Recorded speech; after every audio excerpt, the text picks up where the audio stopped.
Good evening, ladies and gentlemen. Welcome to our program, Faces. A new face to us might be a new face to you through Hellenic TV. We have with us Mr. David Burrowes, Conservative MP for Enfield Southgate. As Vice Chair of the British Cyprus All-Parliamentary Group, David is well known to our community. Some of you might know him, but some of you not. So we're going to talk to him about his childhood and about his involvement in politics and how much he knows about Cyprus. Mr. David Burrowes, welcome. How are you? Thank you very much. Yes, great pleasure. It's nice to have you here. Very good to be here. Yeah, I'm glad you managed to be here, and we have the chance to talk about your commitment and your involvement with the community, our community. Yes. Yes, it's very nice to have people like you working for our problem in Cyprus. We know you want to help to sort out this problem. Before we go to that, would you mind giving us more information about yourself? I mean, give us childhood days and school days and all this. Yeah, no, I can still remember childhood. Okay. And I've grown up in Enfield. I grew up in Fosters with my family, and so I suppose I never thought I'd be interested in politics. My first interest in many ways, like many a child, was growing up with sport and football particularly, so I thought I'd be a footballer. Playing football for one half of North London, Arsenal, rather than Tottenham, so I apologise for any Tottenham supporters here, but Arsenal was an important first decision I made. Yes. Was to support Arsenal versus Tottenham as a North London boy growing up. That was an important decision, and I grew up and started off at Highgate School, not far from here, in North London, and then I went to university in Exeter, and that's when I particularly got active politically, wanting to stand up on issues of concern, and when I thought things weren't fair, I ended up looking around me, seeing is anyone going to speak, and realising that someone had to, and ended up being me. So being an advocate is something which I sort of grew into and developed that as a lawyer. I was a lawyer. I then worked as a lawyer in Enfield for many years, a criminal defence solicitor. I'm sure none of your listeners will be people I represented in the criminal courts, but you never know. Not me anyway. And so I did that for many, many years. Okay. And that was an important insight into issues of justice, and that was something that is an ongoing concern around the criminal justice system. And then I became a local councillor when I became the youngest councillor, around 21 in Enfield, representing the area of Fosters and Hadley Wood, and then Winchmore Hill. And then I stood for Parliament in Edmonton. I came second. Okay. And then I had the opportunity to stand in my local area of Enfield Southgate in 2005, and then represented. Now, the most important part is not me, it's my wife. I'm married to a wife, Janet, and we have 6 children that keep our feet on the ground. Okay, she is English, yes? She is, absolutely. She is. And she's involved in any kind of politics or other activities? She's, for a lot of that time you can imagine, with 6 children, she's been a full-time mother. She's had the hard work. I've been able to go off to Parliament and full-time mother and cook? Absolutely, and everything else besides. Administrator, logistic manager, youth worker, business manager. She's now working for a local church as well. But interesting you mentioned that, is she English? Because we chatted before, is that in fact when we went soon after being elected, we went on a family holiday to Cyprus, and we were in a sort of jeep going around, touring around Cyprus, and people said to, as we stopped, said, you British, you're not Cypriot, seeing such a large family, which is somewhat unusual these days. Yeah, for families, to have many children. Yeah, but it's a real blessing. Yes, and so with that, I suppose we do get a good understanding of the challenges for families bringing up children. The issue of schooling and teaching them right and wrong is a challenge for us all as they get into their teenagers' times, and we're still, the oldest is 16, so we've still got a lot to learn and go through, but they're a great blessing. So about Cyprus, when did you develop an interest in Cyprus? I mean, through the community, someone brought you and Yes, that's right. I mean, you can imagine growing up in the area. I have friends, Cypriot friends naturally, in Cockfosters. You make in friends Richmond Hill. before you get into... Yeah, of course so, of course so. Definitely. And then in Highgate, I had Cypriot friends as well, and so naturally had an understanding of local Cypriots and friendship-wise.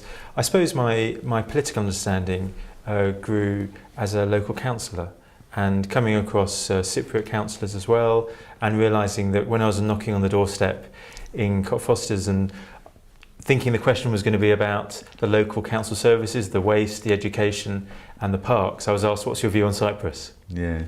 And so early on I realised I needed to get an understanding of Cyprus, and with the benefit of a number of friends, Andreas Papadopoulos and Christian Anidis and others, I was able to gain an understanding. Yes, you know, the situation now in Cyprus, I mean, you know, the talks in between the two sides and all this kind of thing. What do you think, I mean, do you think we're going to have a solution soon? Do you think they're going well? Give us your opinion about this. Well, I think, I mean, there's a natural cynicism and scepticism about any talk succeeding, given that we've had so many talks, and given that, you know, in this year of years of 40 years since the division and invasion of the island of Cyprus. And so there must be a natural pessimism. But I do believe that now is really the opportunity that has to be grasped.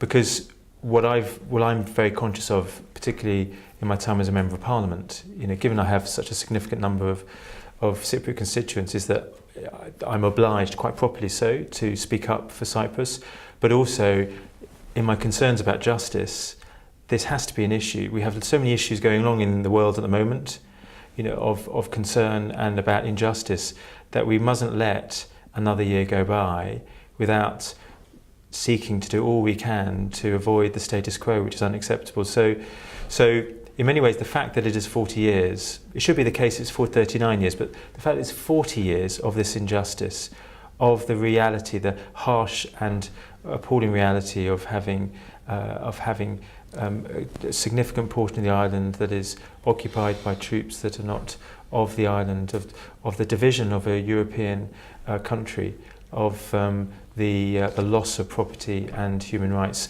All those issues must make parliamentarians such as myself speak up, and must indeed make the British government, with its responsibilities and historic responsibilities, ensure that this is a real priority for action. So put it all together, as well as I think the dynamic of Nikos Anastasiadis in his leadership, and the reality is for the island is that it's unsustainable, both from a moral point of view, from a justice point of view, and also from a financial point of view, actually. And that brings into play issues of natural gas and the resources available for the island, and the fact that the north is propped up by Turkey and is so dependent on Turkey that, you know, all Cypriots need to do all they can to see that a solution is reached. Yeah, I'm going to insist on that. You know, a couple of more questions. You know, about this situation, about the talks and all this kind of thing. It's been like you know, when Mr. Joe Biden's visit Cyprus. You know, they've been talking about before that. Everybody's been talking about is he going to have like a plan for Amokostos, you know, Famagusta. They're going to have talks about this. Is he going to, you know, suggest that, you know, as a first step to give, you know, Famagusta back? What do you think about that? I mean, Famagusta. Well, I mean, I think certainly Mr. Joe Biden's his visit, his attention is welcome. I think what adds to the optimism is that America are more involved diplomatically than ever before, and given their key strategic interest in the region, that must be welcome. I think we have seen a sea change in terms of America's interest, and that's really welcome, and that makes it more of a priority. So that's really good, and we need to encourage that. I think Famagusta is a real issue. I helped submit a petition to number 10 Downing Street to the Prime Minister in December, and in fact raised a question to the Prime Minister this week about Famagusta, and saying, look, 40 years on, there must be steps taken to ensure that the lawful inhabitants can return to Famagusta, that the port can reopen properly under the supervision of the United Nations, European Union auspices. But the bottom line is that Famagusta, if we talk about confidence building measures, Famagusta is a tragedy.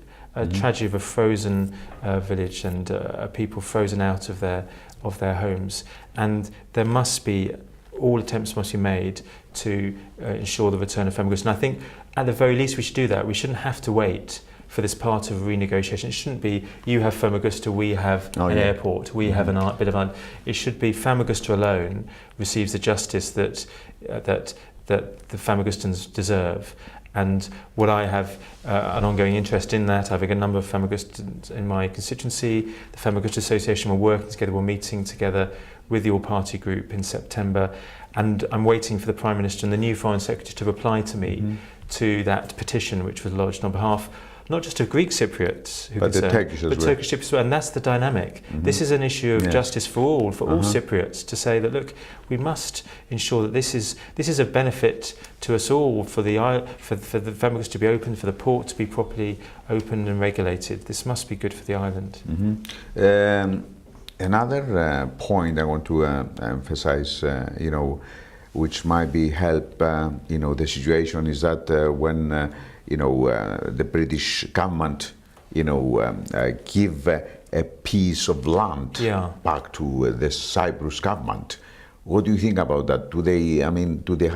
Are they more positive towards this?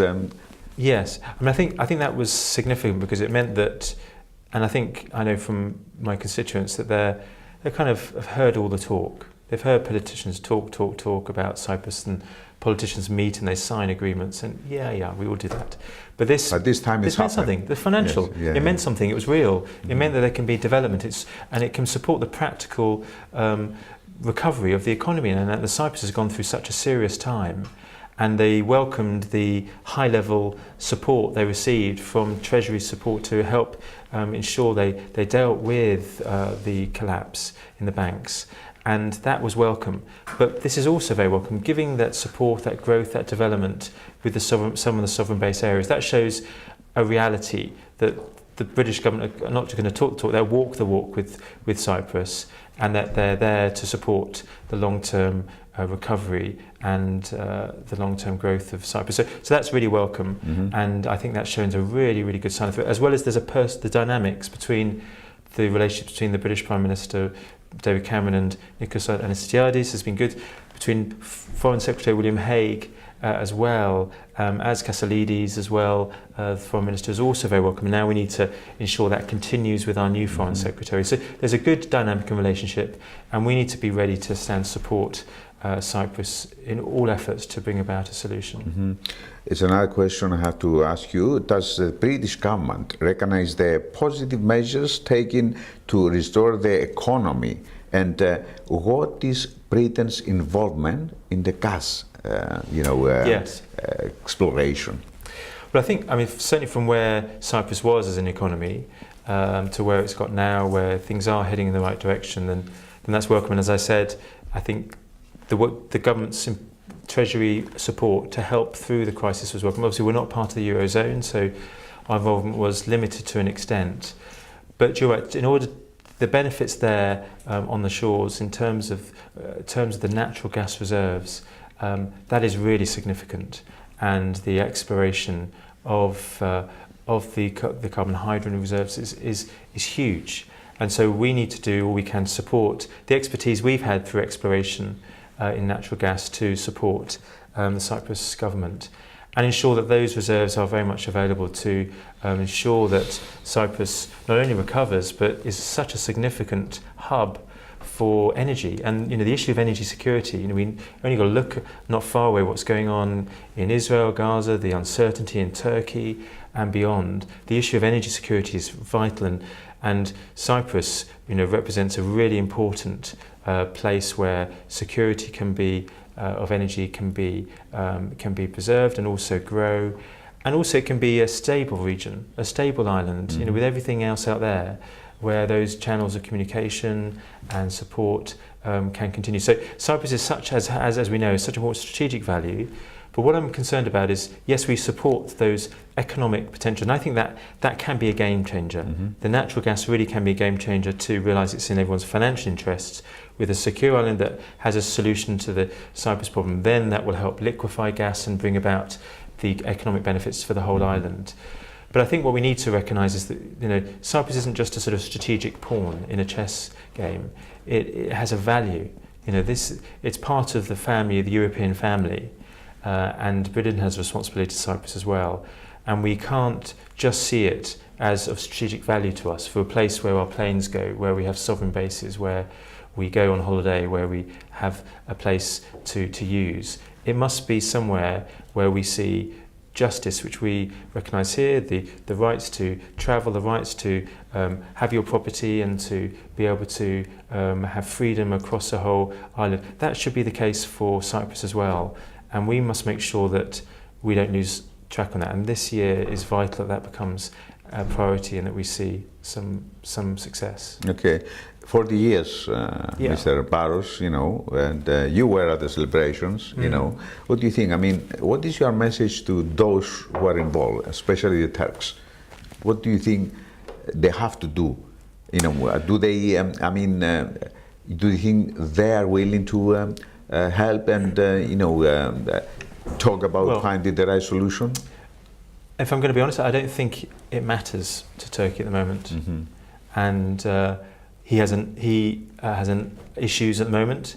There's big problems in Turkey in relation to respect for human rights, freedom for journalists, freedom of communication. They have bigger problems big problems, but that's the problem, is that they have.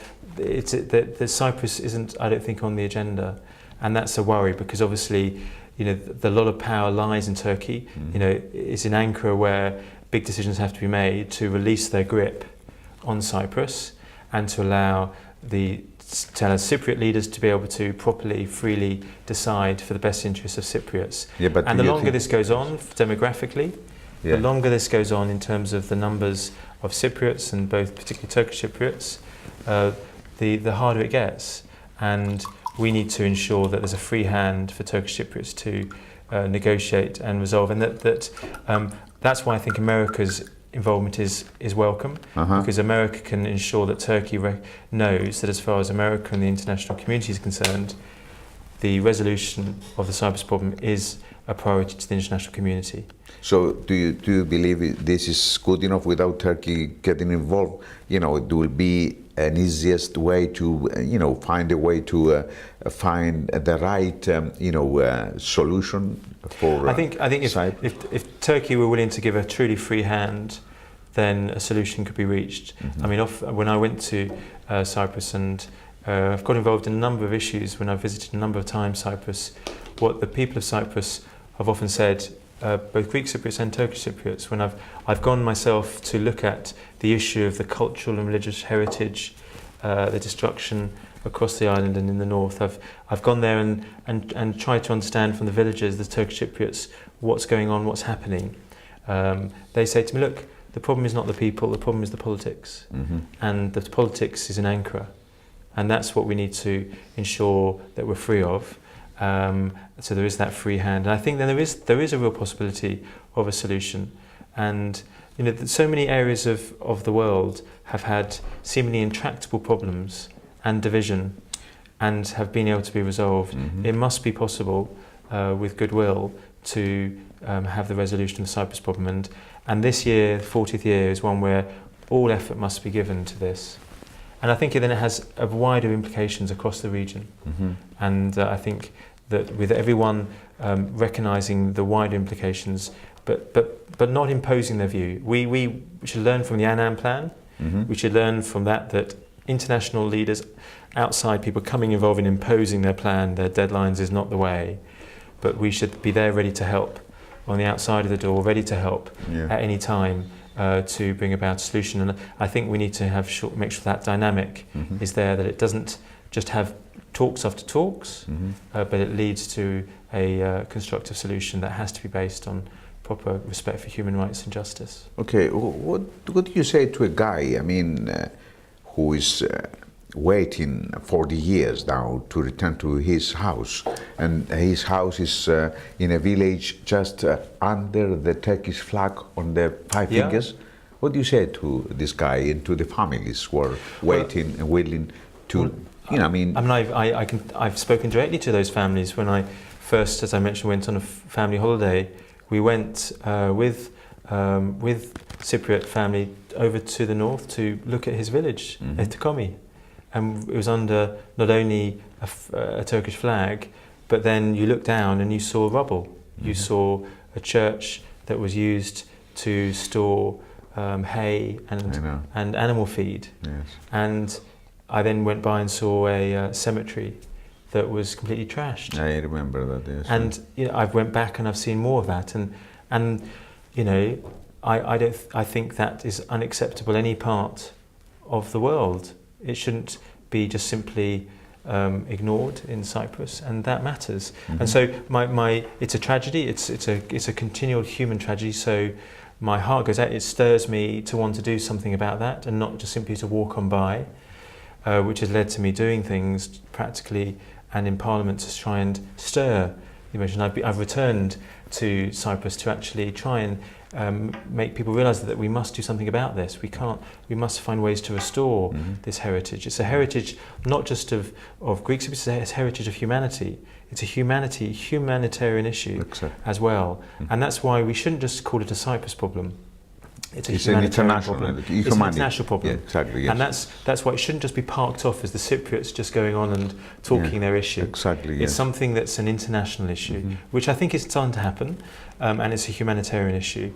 And it's one that all people of good faith and of concern about human rights across the Cypriot divides and also across other concerns should be united.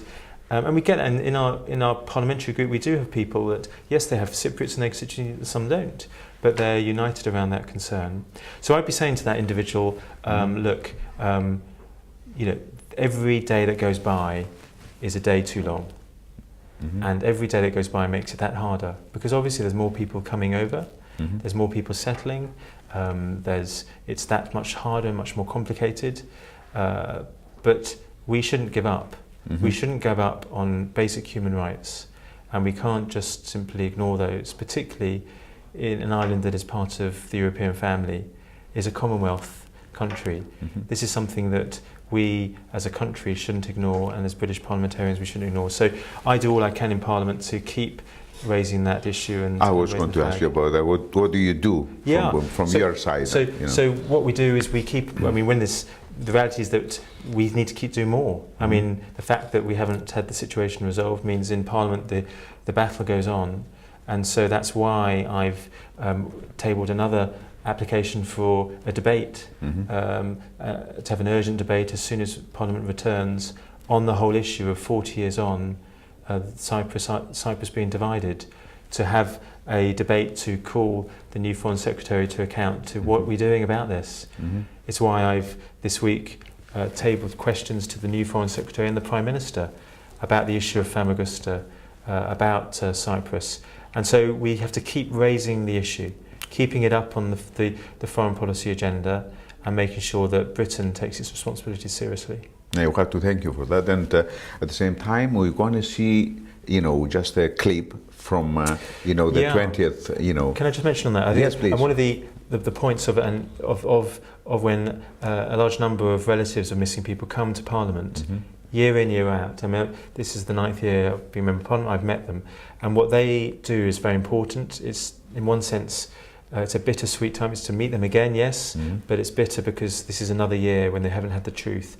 And those families say very clearly the message that this is a human issue. This is about loved ones. This is about sons, fathers who've lost. The truth is not known. Yeah. And that's something much stir all of us, that this is a travesty of justice and must be dealt with. And they make a very important point that we can't just talk about geography and plans and political talks. It's about human people. And it's about their interests that matters and their rights, and we must do all we can to seek to provide resolution, truth and justice to them. Well, let's go and see this clip, and we come back to talk about other subjects.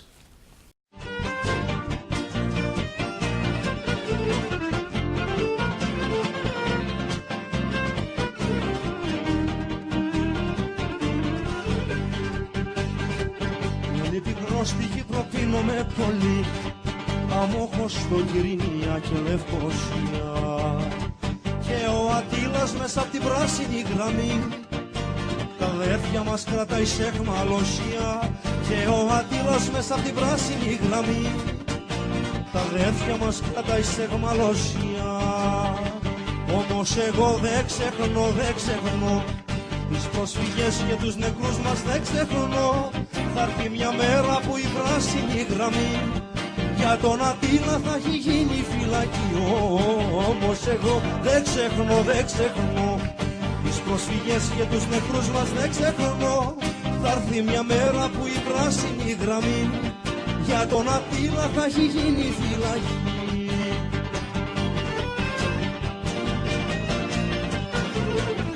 Εγώ δεν ξεχνώ τις προσφυγές και τους νεκρούς μας δεν ξεχνώ.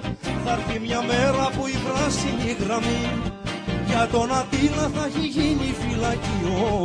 Όμως εγώ δεν ξεχνώ τις προσφυγές και τους νεκρούς μας δεν ξεχνώ. Θα έρθει μια μέρα που η πράσινη γραμμή για τον Ατήλα θα έχει γίνει φυλακή.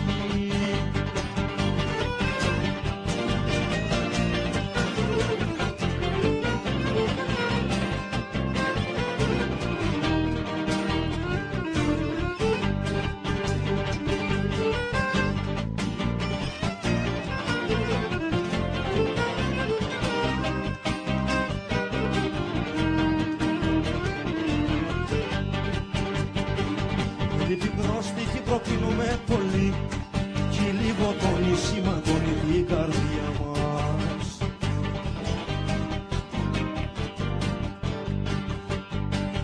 Γιατί προσκύνησα εκείνο το πρωί κι ο Ατήλας πάτησε τα χώματα μας.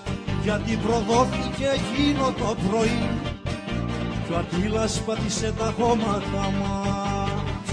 Όμως εγώ δεν ξεχνώ τις πρόσφυγες και τους νεκρούς μας δεν ξεχνώ. Θα έρθει μια μέρα που η πράσινη γραμμή για τον Ατήλα θα έχει γίνει φυλακή. Όμως εγώ δεν ξεχνώ τις πρόσφυγες και τους νεκρούς μας δεν ξεχνώ. Θα έρθει μια μέρα που η πράσινη γραμμή για τον Ατήλα θα έχει γίνει φυλακή. Για τον Ατήλα θα έχει γίνει φυλακή. Για τον Ατήλα θα έχει γίνει φυλακή. But the British government, the EU and the United States government are silent on the fate of our missing relatives and loved ones. Nothing has been done by the EU of a substantial effort to find the whereabouts of our missing relatives. For 40 years. This is, I mean, my 9th year as a member of Parliament, 9th year here with you, and it's bittersweet. It's, you know, once it's good to see your friends again, but it's very bitter that we're here again. Very, very bitter that we're here again, and we're 40 years on. And what you remind me, and I say it each time, you remind me that it's not just about issues about politicians talking, about negotiations, about UN statements, about talks and talks. It's about human beings. It's about people. It's about family, sons, daughters, fathers, mothers. And that is what you remind me about, that it is that close and that personal. And for that to happen for 40 years, you to be out without justice and truth is unacceptable. Now, there are conflicts going on all over the world, and there are people being uprooted as we speak in Iraq, Syria, and people who are losing loved ones. And the world stands up and takes notice. And campaigns of thought, lobbies take place, and the world tries to come together.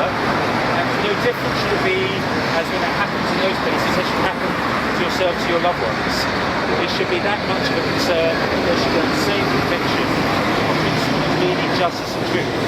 And so we need to just keep reinvigorating people to say, look, this cannot stand. It is unacceptable, and we must have change. But what we do have is the fact that it is 40 years on. Must mean in this year of years, we must see change and movement. So all of us, whatever opportunities we have, and I have the opportunity in Parliament, the opportunity to speak with other politicians, to speak to ministers, to speak to the Prime Minister and others, to just say to them, look, we ourselves, Brixton, must not just walk on by. We must do all we can to seek justice and truth. So we will do, and I will. Okay? You make sure that I get reminded of that. That in these next months, I must do, and I will. And try and do all we can to make sure that you don't have to return again next year and say, why, where is he? And so look, I'll do all I can. And thank you again for coming. And you are not forgotten, okay? You all listen, we'll carry on fighting, okay? Carry on fighting for justice and truth. Thank you very much. God bless you.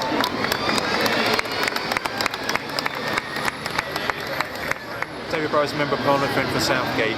My ninth year as Member of Parliament, and it was a tragedy that we're back here again. Back here with the relatives of the missing. We remind us all, politicians, that this isn't just an issue that will go on, that can be just debated and negotiated. We're dealing with human people, human beings, families, sons, daughters, mothers, fathers who are lost, who are without truth and justice. And that re-energises myself to say that we must do all we can to fight for justice and truth. In the same way that there are people who are being uprooted, whether it's in Iraq, Syria, we as politicians need to take that same notice. The world needs to stand up and ensure that we fight very hard in this year of all years, the 40th year, to make sure we're not back here on the 41st year of Parliament still seeking justice and truth. We need to do all we can in these months ahead.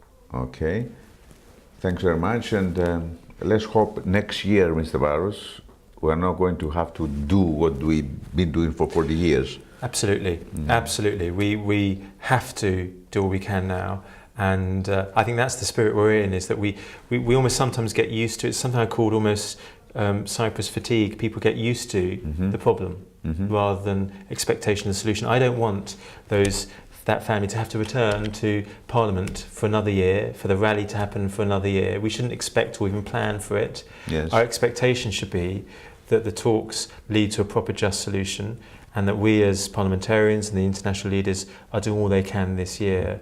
And I think that's what we need to aim for. And I'm hopeful, with a degree of realism, that we can do what we can to get there. Thank you.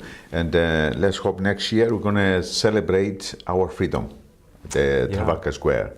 And they have bouzouki and all this kind of thing, and play and dance, and you know what I mean? Yeah, that's what we need to be. Yes. We need to be coming back not in sorrow and in remembrance. We need to have celebration, and we need to be, and that's something that should be something which all Cypriots, as well as everyone else together, should be able to unite together. And yes, I mean that's what we must aim for. Absolutely, yeah. Thanks so much. Now we come to our, in British, politics and all this kind of thing. Recently, Conservatives have, a little bit of a doubt and problems. What do you think about that? I mean, it's an interest. Politics is always interesting. Yes.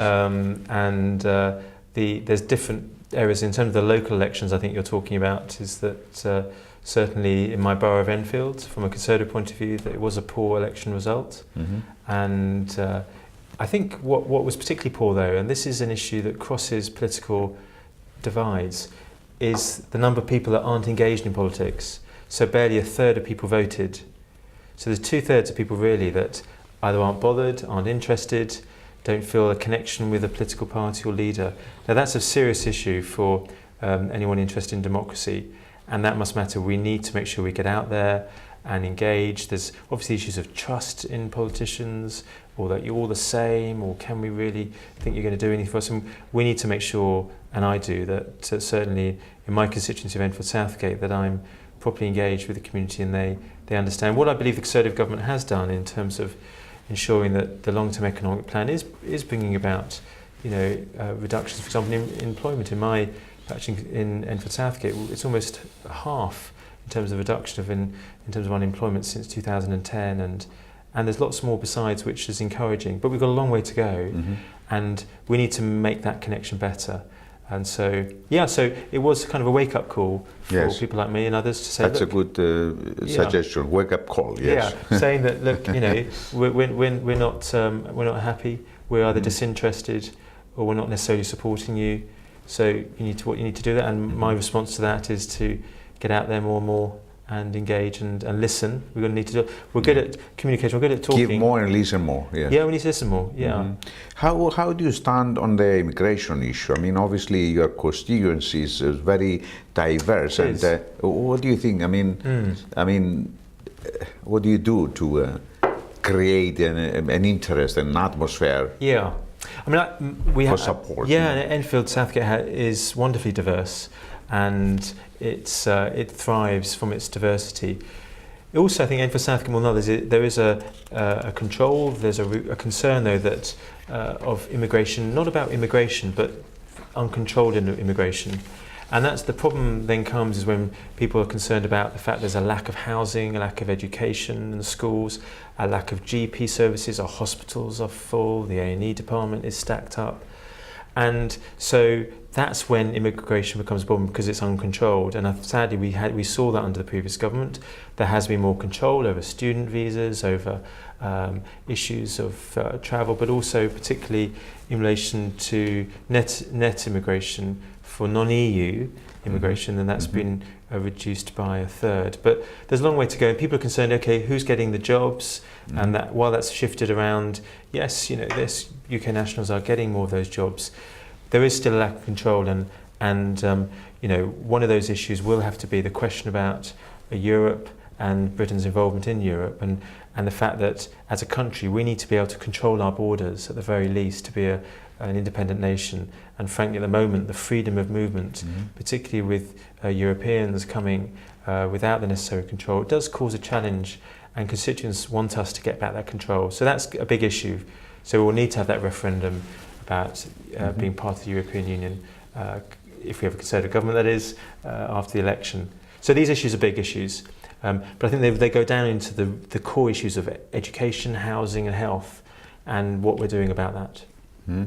What is your advice for those? I've seen so many Greek Cypriots and Turkish Cypriots get involved in politics and all this. What is your advice for them? I mean, they have to. I know they have to get into politics. What do you say to them? How they have to go about it to win the votes? Yeah, well, I've seen that growing up with Greek Cypriots and Turkish Cypriots as well, who getting involved in politics, and some more successful than others. I suppose one example, just to give one example, is Alexandra Georgiou, who was elected the youngest councillor in Enfield. Now he is someone. He's about 26. No, 2021. Younger. Yeah, I thought he was 26. No, he's just a big guy. A university student. Yes. So, now I came across him at school. He's following your footsteps. Well, that's right. He came I came across him as a student at Broomfield School, and he expressed an interest in politics, and it's encouraging young people like him to be interested. Now, the interest he had was, yes, in Cyprus, but also in what's going on around him, what's going on in terms of the economy, with education and crime. And so he got involved in his local party association, his Conservative association, and it means and encourage all people interested to get in contact with a member of parliament, to just trying to get an interest in their local party, and they could be surprised how they can have a big influence. There's not so many young people involved, and if they get involved, they'll have a loud voice. And yes, being a local councillor is a really good route in to be concerned with what most people are concerned about these days, which is local issues. Politics is very local, and you can really show your worth and your value to your community, and then develop from there. I mean, I think time is overdue for a Cypriot Member of Parliament. Yeah. There's been, and there are many active members of the community who are Cypriot, and there are also. I think that's going to come soon. I mean, whether it's Alexandra or others. Yes, there's I have a name for that. Can you name it? I mean, I can see Mr. Lambridis. He's Lambridis as well. Yes, he's one also, of the. He's a leader of the council. Yes. What do you think about him? I mean, obviously he's Labour. He's Labour. I mean, he's an able councillor, and if he was to be a member of parliament, he'd probably have to be beating one of my Conservative colleagues, so I couldn't endorse him. He got close, but I think you're right, and there are increasingly through local politics some some significant councillors and people who have a lot to give. I mean, but shall I tell you what we also need is not just members of parliament who are Cypriot, and the reality is that that's overdue, because it's not just because they're Cypriot, but they're just, there's the value and contribution of the Cypriot community to this country is considerable, and so it makes sense. But also in the House of Lords. Yeah. Now, in the House of Lords, the voice of Cyprus is quite limited and partial, may I say. And we need to have appointed Cypriots, and I can think of one member of the European Parliament who Marina Yanakidakis, who would be a welcome appointee. Yeah. That's good. I mean, do you mind, for example, if someone is from a different party, okay, and at the same time he's helping the people, he's lovable, and he's giving, enough to people? Yeah. Well, it's interesting. People are used to. They look at British politics and they think of the Prime Minister's question, where we're shouting at each other and seem to be arguing with each other. But there's a lot of cross-party work that goes on. I'm a member of a select committee, the Public Accounts Committee, that together we work on the value of taxpayers' money. We're together working. The all-party parliamentary group on Cyprus, I have really good close colleagues in the Labour Party. We work together. Yeah. It's a cross-party issue, Cyprus. Exactly. And so we do that. And so we are supporting each other. And so I recognise that. And across Enfield, myself and Nick De Boer and Andy Love, we work well together for the good of the borough, the good of the community. And so I recognise that significantly. So obviously across the board, I welcome all people who. So it's not about me; it's about us. Well, in order to achieve anything, it has to be. We are here to serve. We're not here for our own benefit and power. Exactly. And if you're here to serve, you're there to serve others together as part of a team. And to achieve things in politics, you can't do it alone. You have to work as a team. And so that's what we have to do, obviously in Cyprus. We have to do that. But a range of issues, and that's a way that sometimes local politics doesn't realise. The way nationally we do often work across party to achieve many issues and campaigns together. Can you see? I mean, do you see any of your children getting into politics, or? Well, they're just getting to the stage. The oldest two, the twins, are just doing finish the first year of A-levels, and they're just asking the question, what do we do? And certainly I know all of them across the table. They're full of opinions, and they hold on. They've got a sense of injustice, so I can see within them that. But I'm not sure if I'm that good an advocate of being a politician, because they see me away from the home a lot. They see the cost of family life of me being there might be and so they may think, and they see the pressure, because you're obviously in the public eye, and they get subject to some of that criticism and complaint. When you stand up for an issue, not everyone's going to agree with you, and if you don't stand for something, you stand for nothing. And so there's bound to be people who disagree with me, and because they see social media, they see what people think of their dad. And sometimes they get told at school what people think of their dad. So they have to get used to it. But I must admit, I think the way they handle that does mean that one or two of them are developing probably an understanding of politics. And the thing about politics, though, is that politics is not just about being a member of parliament or councillor. It's the life, or polis. It's the it's the life the life of the Get city. Get involved in in the public on this.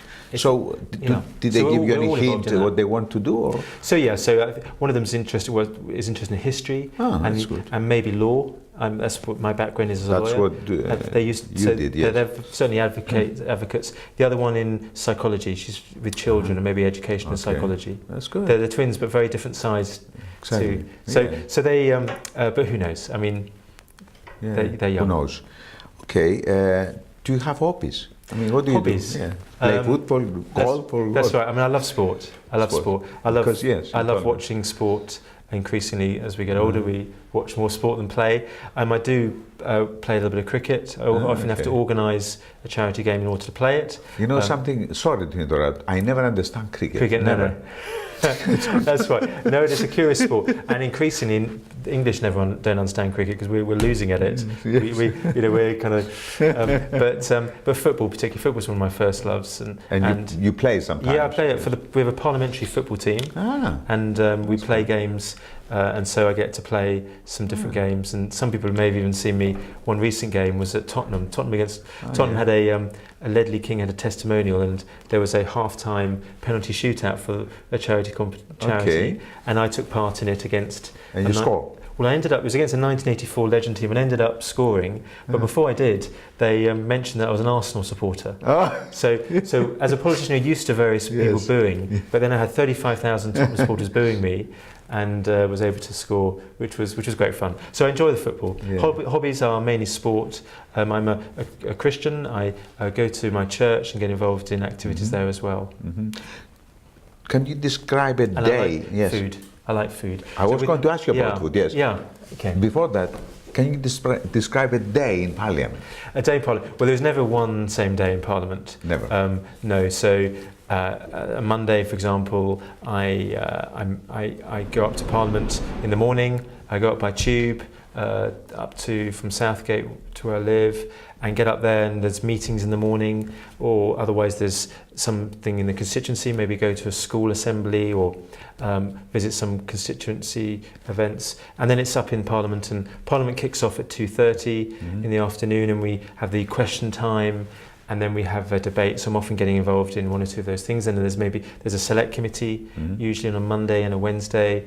And then we have various debates and meetings and people who want to lobby you about various issues. We have a central lobby there in Parliament where anyone is welcome, and I'm saying this now, anyone's welcome to come up and lobby you, and they do that and urge you. And then we have debates and then the vote about 10:30 in the evening. Okay. And then go home, so that goes on to about midnight. And similar days like that, but different debates, different questions, and a little bit different timings during the day. But it's pretty much Monday to Thursday in Parliament, then Friday and Saturdays in the constituency with drop-in advice surgeries and getting out and about in the constituency as much as possible. Good. Do you have any spare time? What do you do in spare time? Spare time, you need to get my wife in, because I think we need a bit more spare time. But we have Sundays off. So Sundays off, and even if there's an excellent Cypriot event or dinner, you go. I don't go. Yes. I don't go. You don't? I don't on a Sunday, and people know that now. You go on Saturdays. So Saturdays. So Sunday is family, church, and just to be together. We have to have that time. So you turn down the invitations from Cypriot events on Sunday, yes? Anyone. All events. Anyone. Yes. Oh. So I will just simply try and take my hat off as a member of Parliament for that day. All right. And the other hobby is my dog as well. I'm often around about with my dog, walking my dog and being around with him, and we do that. And we go out together. Is it a dancing dog? Or? He's a dancing dog? He's a not dancing dog. He's a Labrador. His name is Chumley. He's standing for election. Oh. Yeah, in October. Do they have elections dogs as well? They were MPs' dogs. He's standing to be the Westminster Dog of the Year. Okay. You can look on my website, or indeed Chumley, his Facebook, and you can vote for him. Beautiful. To be the Westminster Dog of the Year. I will vote, yes. George as well. In fact, the worry is he's becoming much more popular than me. Well, you mentioned food. I mean, you cook yourself, or? No, my wife doesn't let me near certainly the oven too much. I mean, I'll make I'll cook something in the microwave, but microwave. I can heat something, but no, Janet cooks. I mean, I love. You are worse than me. You know what I do? I cook eggs, boiled eggs. Yeah. You know, it's easy. You know, you put in the pan, water. I can do that. I can do that. Yes. I can do the eggs, scrambled eggs. It's a particular speciality. But no, I mean, if there's time, you know, with the wife is going out for a meal, so we like. Well, we go out to Cypriot restaurants, but also particularly like a good curry.